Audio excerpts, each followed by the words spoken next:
ওয়েস্টারস মহাদেশ ক্লাসিক মিডিয়েভাল ফ্যান্টাসির ছাঁচে গড়া এক ল্যান্ড। থিওরিটিক্যালি এখানে অনার, জাস্টিস আর শিভালরি মেনে চলা নাইটদের বুক ফুলিয়ে ঘুরে বেড়ানোর কথা।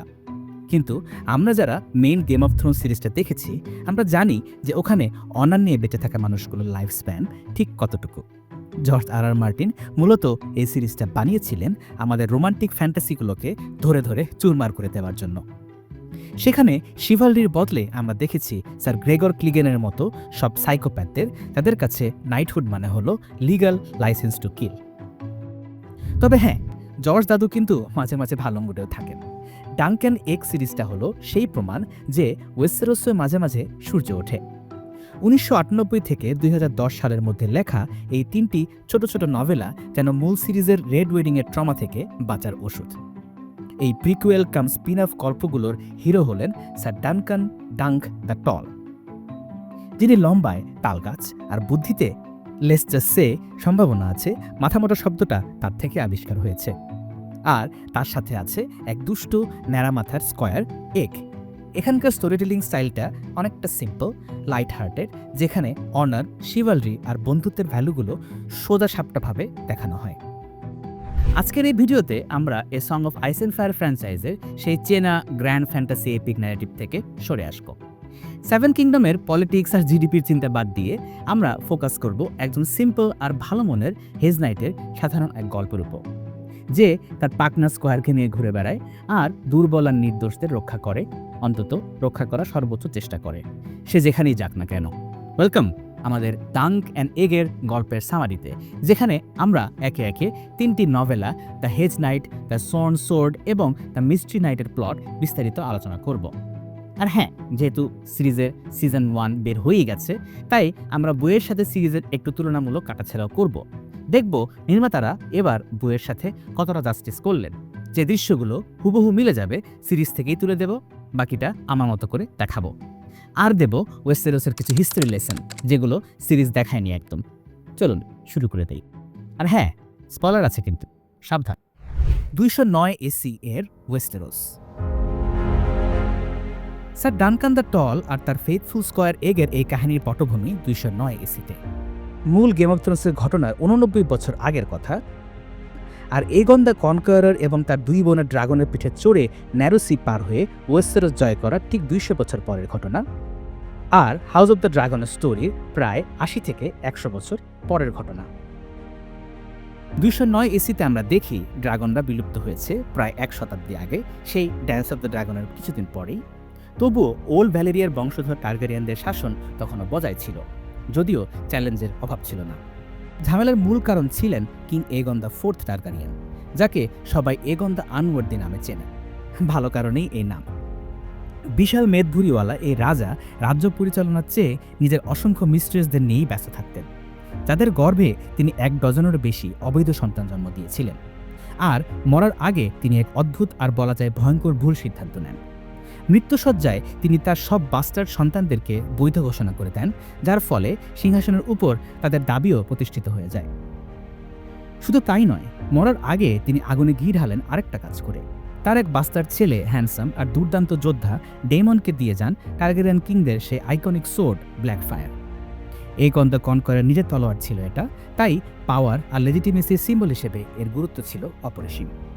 অন্যদিকে রাজার বৈধ বড় ছেলে ডেইরন টার্গারিয়ান ছিলেন শান্ত আর পণ্ডিত টাইপের মানুষ, যাকে দেখে রাজার চেয়ে ক্লার্ক মনে হতো বেশি। আর ডেমন ব্ল্যাকফায়ার, সে বাস্টার্ড হতে পারে, সিংহাসনে তার দাবি দুর্বল হতে পারে, কিন্তু তার ছিল ম্যাগনেটিক কারিশমা। ওদিকে বাস্টার্ড হলেও তার বাবা মা দুজনেই ছিলেন টার্গারিয়ান।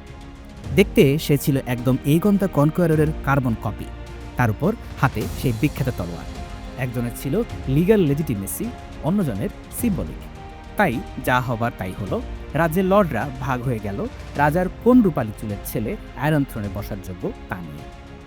184 এসিতে কিং এগন দ্য আনওয়ার্দি যখন অবশেষে বিদায় নিলেন, তিনি পেছনে রেখে গেলেন এক যুদ্ধের বারুদ। 196 এসিতে ডেমন ব্ল্যাকফায়ার তার সৎ ভাই কিং ডেইরন দ্য সেকেন্ডের বিরুদ্ধে বিদ্রোহ ঘোষণা করলেন। 1 বছর ধরে চলল সেই ভয়াবহ যুদ্ধ, ফায়ার অ্যান্ড ব্লাডে ভেসে গেল জনপদ। শেষ পর্যন্ত ব্যাটল অফ রেড গ্রাস ফিল্ডে কিং ডেইরনের লয়ালিস্টরা ব্ল্যাকফায়ার প্রিটেন্ডারদের পরাজিত করল এবং ডেমন ব্ল্যাকফায়ার নিহত হলেন। কিন্তু সেই উসারপারের বংশধররা টিকে রইল, কারণ তার সৎ ভাই পিটার স্টিল ডেমনের ছেলেদের নিয়ে ন্যারোসি পার হয়ে পালিয়ে গেল। তবে ব্ল্যাকফায়ার রেবেলিয়ন শেষ হয় না এখানে। মোট 5টা ব্ল্যাকফায়ার রেবেলিয়ন হয়েছিল ওয়েস্টেরোসে। আমরা ওয়েস্টেরোসের ইতিহাসের গল্প চ্যানেলে সিকোয়েন্সিয়ালি আগাচ্ছি। আপাতত টাইস অফ দ্য ড্রাগনের গল্প চলছে, এরপর বিস্তারিতভাবে ব্ল্যাকফায়ার রেবেলিয়নের গল্প আসবে। এটা ছিল একটা সংক্ষেপ। দেখতে চাইলে সাবস্ক্রাইব করে রাখতে পারেন। যাই হোক, আজকের গল্প সেটা নিয়ে না। আপাতত রাজ্যে শান্তি ফিরে এসেছে, অন্তত কিছু সময়ের জন্য। ইতিহাসের এই বার্ডস আই ভিউ থেকে আমরা এবারে নেমে আসি রিচের এক বৃষ্টি ভেজা মাঠে, যেখানে এক বিশালদেহী বোকাশোকা যুবক একটা কবর খুঁজছে। Part 1, the hedge knight. King's Landing এর ফ্লি বটম বস্তির সেই গাদাগাদি আর নোংরা পরিবেশের মধ্যে জন্ম ডাঙ্কের। এই বস্তিতেই আমাদের গেনরির জন্ম হয়েছিল। সেখান থেকেই 6 বছর বয়সে তাকে উদ্ধার করেছিল এক হেজ নাইট, স্যার আর্লান অফ পেনিট্রি। পেনিট্রি হলো তার গ্রামের নাম, রিভারল্যান্ডসের উত্তরে এক ছোট্ট গ্রাম। ডাঙ্ককে আশ্রয় দিয়ে নিজের স্কয়ার হিসেবে ট্রেন করেন তিনি। সিরিজে যদিও দেখানো হয়েছে এই ঘটনাটা আরেকটু পরে ঘটে, ডাঙ্ক আরেকটু বড় হবার পর। এই হেজ নাইটরা কারা? এরা ছিল ওয়েস্টেরোসের আসল ফ্রিল্যান্সার, লিটারেলি। কোনো লর্ডের ক্যাসেলে আরামের জীবন এদের কপালে জুটত না। এদের কোনো মাস্টার ছিল না। 7 কিংডম জুড়ে এরা যাযাবরের মতো ঘুরে বেড়াতো, টুর্নামেন্টে অংশ নিয়ে প্রাইজ মানি জয়ের চেষ্টা করত, আর যার টাকা আছে তার হয়ে যুদ্ধ করত। ল্যান্ডেড নাইটদের মতো এদের জমিজমা বা সহায় সম্পত্তি কিছুই ছিল না। সম্বল বলতে ছিল কেবল তাদের সোর্ড, আর্মার আর ঘোড়া। সার্ভাইভ করার জন্য অনেক হেজ নাইট শেষমেশ চোর ডাকাতে পরিণত হতো, কিন্তু সবাই না। কেউ কেউ জাস্টিস আর শিভালরির আইডিয়ালগুলো আঁকড়ে ধরে বেঁচে থাকত। স্যার আর্লান ছিলেন সেই দলেই, আর তিনি তার এই আদর্শগুলো গেঁথে দিয়েছিলেন তার তরুণ স্কয়ারের মনে। 1 দশক পরের কথা। তরুণ এই স্কয়ার ডাঙ্ককে একা ফেলে ওয়েস্টেরোসে একটি পরিচিত অসুখ চিলসে মারা গেলেন স্যার আর্লান। এই রোগে রোগীরা শীতে হঠাৎ কাঁপতে শুরু করে আর 2-1 দিনের মধ্যেই মারা যায়। কেন হয়, কিভাবে কিউর করা যায় তা কেউ জানে না। এই 16 বছরেই ডাঙ্ক হয়ে উঠেছে এক বিশাল পাহাড়ের মতো। চর্বি আর পেশিবহুল শরীর নিয়ে উচ্চতায় সে প্রায় 7 ফুটের কাছাকাছি। স্যার আর্লান তাকে বলতেন ডাঙ্ক দ্য লাঙ্ক, ঠিক অ্যাজ এ ক্যাসল ওয়াল, অর্থাৎ দুর্গের দেয়ালের মতোই মোটা বুদ্ধি তার। কিন্তু বুদ্ধিতে একটু কম বা দ্রুত সিদ্ধান্ত নেওয়ায় কাঁচা হলেও ডাঙ্কের ছিল বিশাল এক হৃদয়, ন্যায়ের প্রতি অটুট বিশ্বাস আর ষাঁড়ের মতো শক্তি। ডাঙ্ক তার মাস্টারের জন্য কবর খুঁড়ল আর বৃদ্ধ নাইটকে মাটির নিচে শোয়াল। স্যার আর্লান যে খুব আদর যত্নে ডাঙ্ককে বড় করেছিল ব্যাপারটা ঠিক তেমন না। সিরিজে দেখিয়েছে এটা চমৎকারভাবে, হাস্যকরভাবে। কিন্তু সে কখনো তা নিয়ে মন খারাপ করেছিল না, বরং স্যার আর্লানকে বাবার মতো ভালোবেসেছে, তার একমাত্র পরিবার। যদিও দোয়া-দরুদ জাতীয় কিছুই তার জানা ছিল না, তবুও ভাঙা ভাঙা গলায় মাস্টারের আত্মার শান্তি কামনা করে সে কিছু কথা বলল। তারপর তুলে নিল স্যার আর্লানের সোর্ড, শিল্ড, আর্মার আর সেই 3টা ঘোড়া। মাস্টার মারা গেলেও জীবন তো আর থেমে থাকে না। ডাঙ্ক ঠিক করলো তারা যেখানে যাচ্ছিল সেখানেই যাবে, অ্যাশফোর্ড। সেখানে ক্যাসেল টাউনে এক বিশাল টুর্নামেন্ট হচ্ছে। গল্পের আমেজ শুরু হচ্ছে, গেম অফ থ্রোনস আর হাউস অফ দ্য ড্রাগনের সেই বিখ্যাত মিউজিক চলছে। এর মাঝেই প্রথম ধাক্কা খান দর্শকরা। তার প্রকৃতির ডাকে সাড়া দেওয়ার ব্যাপারটা কিন্তু বইয়ে ছিল না একদম। এটা আসলে সিরিজের টোনটা সেট করে দেওয়ার জন্য করা হয়েছে।